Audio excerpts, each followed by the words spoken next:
In the wake of the 4 people killed in the mass shooting in Georgia, including 2 students and 2 teachers, I felt the need to make this video because of the inevitable calls for more gun control. So the first thing I wanted to say is anyone who wants to propose more gun control, criminals don't care about your laws. So if there's any legislation actually proposed at the federal level, you're not going to be able to legislate gun violence away. And all the liberal talking heads right now are saying that we should ban the AR-15. A recent mass shooting that happened in my lifetime was the Virginia Tech shooting. And guess what? The man who perpetrated that shooting, he didn't have a long gun. He used 2 handguns and managed to kill 33 people. So all these people are saying you don't need a long gun to protect yourself. I don't think the gun is the problem. I think people are the problem. Meaning if you put your guns in a safe, they're not going to go off on their own. You need someone to actually pull the trigger, and that's where the problem lies. What I think we could do is make mental health care more accessible to all Americans, and that way that counselor can find out whether this person is having homicidal thoughts. But if you're going to propose more gun control, all that's going to do is affect law-abiding gun owners. Also, I feel in the United States, if someone wants access to a firearm, they're going to get a hold of it whether it's illegally or legally. And then we have dishonest people on the internet trying to take out of context what JD Vance said recently on this.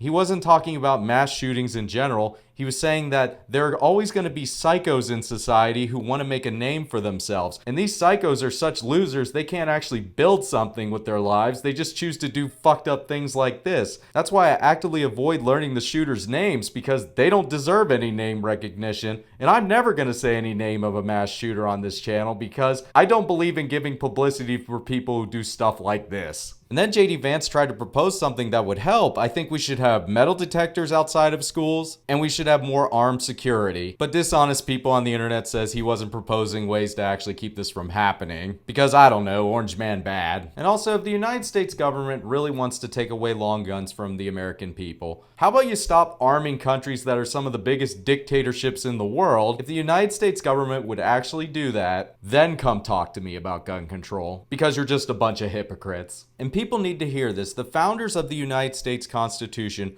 wrote the Second Amendment in there because they recognize that governments can become totalitarian. Also, there's very recent history. In Germany, Jewish people were not allowed to own firearms. The Soviet Union instituted gun control and murdered millions of people. Mao disarmed the Chinese and murdered millions of people. Seems like there's a pattern here. I would be remiss not to give the other side of that argument against that, because people who believe that they would be able to stop the United States government from becoming totalitarian, 2 words, predator drones. Also, the United States has the most powerful military in the world, so I don't think the people really could do anything if the United States government decided to turn totalitarian. But it was meant to be a deterrence by the founding fathers. And also, since the United States is a sea of weapons and I don't see them going anywhere anytime soon, I think it's sad that our culture rewards people for doing things that are horrible. One thing I do think the mainstream media has been trying to do correctly is stop saying the names of these people, because these people are the lowest form of humanity. They couldn't actually pull themselves up by their bootstraps and actually try to make a name for themselves in any other way, so they do it by trying to do something horrible to other human beings. I'm happy to see that this person who did this mass shooting in Georgia is going to end up being tried as an adult. I'm not a believer in capital punishment, but I'm sure the inmates are going to make his life a living hell. Don't give him the easy way out. He's literally going to be in solitary for the rest of his life. And even now, the only mass shooters I can think of are the ones who perpetrated Columbine. And again, I'm not going to give these losers any name recognition. Oh, I was bullied. I don't care how much you've been bullied. There's never an excuse to do something like this. The other pro argument I hear for the Second Amendment is more guns equals more safety. I don't accept this. I think people who are more pro Second Amendment should just say, this is the cost of living in a free society, and I'm not going to deprive another human being of something they feel that they should own for their own protection. I'll close by saying this: any politician who tries to blame the violence we have in media, or the violence in art, or the violence in video games does not cause real world violence. I blame the killers.